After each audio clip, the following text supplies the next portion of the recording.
Dave, what do you think of that? Like the whole concept of really getting that core of student leaders that are, you know, the importance of that.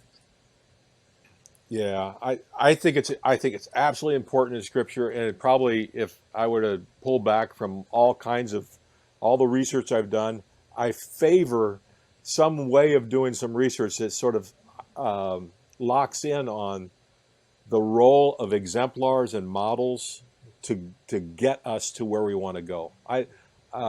My PhD from Purdue is in educational psychology. The big question of ed psych is Mm. how do people learn and grow, right? Yeah, I can't get past the role of modeling and dynamics like that as a formational agenda.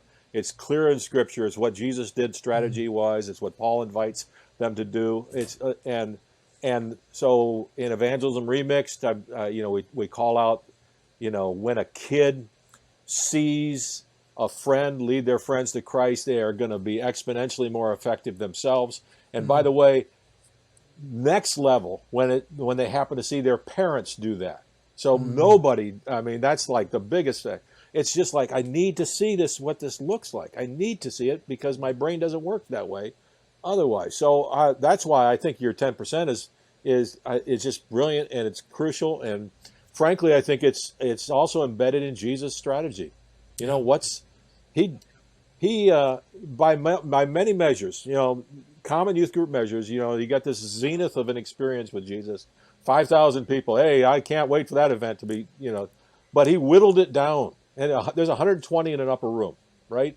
Mm. There's 120, but that's the 120 he chose to leverage for the sake of you and me, to change the world. I mean, the vision was change the world, and it took 120 well-formed persons to do that. Well, and if you do, just for fun, if you look at the 12 disciples as the 10 percenters of the 120, I mean, you can kind of There see you that go. same, maybe Nice. that, I mean, it kind of works out. So it's really cool. What else, Eric? Any other thoughts or Yeah, comments? I was just gonna say. I mean, I feel like once you introduce your students and you have that 10% who are really all in with the mission and the motives of Jesus, there's a depth there, as you were saying, Dave, with the joy.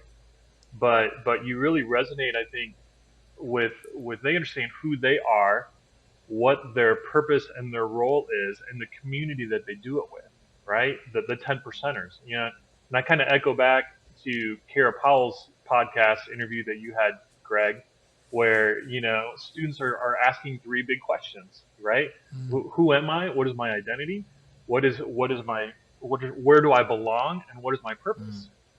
Mm. And man, how you can't come up with a better answer to that than the person of Jesus.